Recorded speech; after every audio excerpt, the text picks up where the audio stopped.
Dikisahkan suatu hari Nabi Shallallahu Alaihi Wasallam pulang dari perjalanan dakwahnya. Ketika pulang masuk ke dalam rumah, biasa Khadijah menyambut berdiri di depan pintu. Ketika Khadijah hendak berdiri menyambut Nabi Shallallahu Alaihi Wasallam, berkatalah Nabi Shallallahu Alaihi Wasallam, "Wahai Khadijah, tetaplah kamu di tempatmu." Ketika itu Khadijah sedang menyusui Fatimah yang ketika itu masih anak-anak. Ikhwatillah rahimakumullah.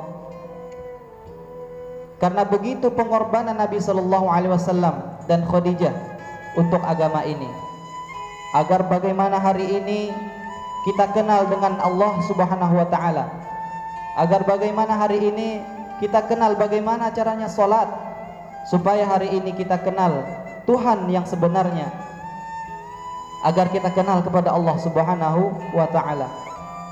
Ikhwatillah yang dimuliakan Allah Subhanahu wa Ta'ala, seluruh harta kekayaan mereka telah menjadi habis, sehingga ketika Fatimah menyusu, bukan air susu yang keluar yang masuk ke dalam mulut putri Rasulullah Sallallahu Alaihi Wasallam.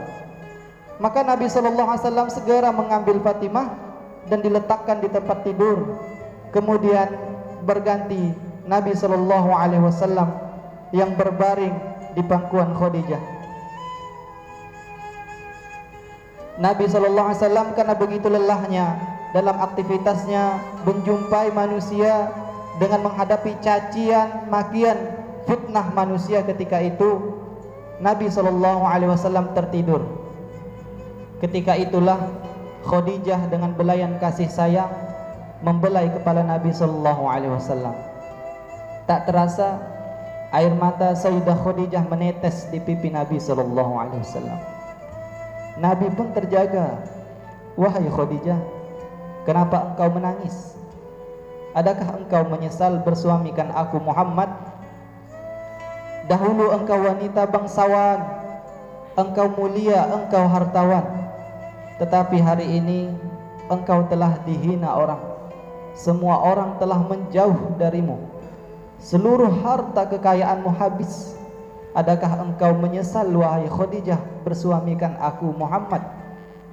Sayyidah Khadijah pun berkata, "Wahai suamiku, wahai Nabi Allah, bukan itu yang aku tangiskan. Dahulu aku memiliki kemuliaan. Kemuliaan itu aku serahkan untuk Allah dan Rasulnya. Dahulu aku punya kebangsawanan. Kebangsawanan itu pun aku serahkan untuk Allah dan Rasulnya. Dahulu aku memiliki harta kekayaan. Seluruh harta kekayaan itu pun telah aku serahkan untuk Allah dan Rasulnya. Tapi sekarang, wahai Rasulullah, sekarang aku tidak punya apa-apa lagi. Aku tidak punya apa-apa lagi untuk menopang dakwah. Aku tidak punya apa-apa lagi yang bisa aku serahkan untuk Allah dan Rasulnya." Ikhwafillah rahimakumullah. Inilah jawaban Sayyidah Khadijah. "Tapi engkau masih terus memperjuangkan agama ini, wahai Rasulullah. Sekiranya aku telah mati, sedangkan perjuanganmu ini belum selesai. Sekiranya engkau hendak menyeberangi sebuah lautan, engkau hendak menyeberangi sebuah sungai dan tidak memperoleh rakit ataupun jembatan, maka engkau galilah lubang-lubang kuburku.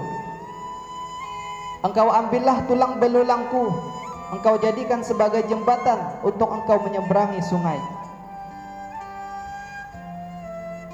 Itu untuk berjumpa dengan manusia. Ingatkan mereka kepada kebesaran Allah, ingatkan mereka kepada yang hak, ajak mereka kepada Islam, wahai Rasulullah."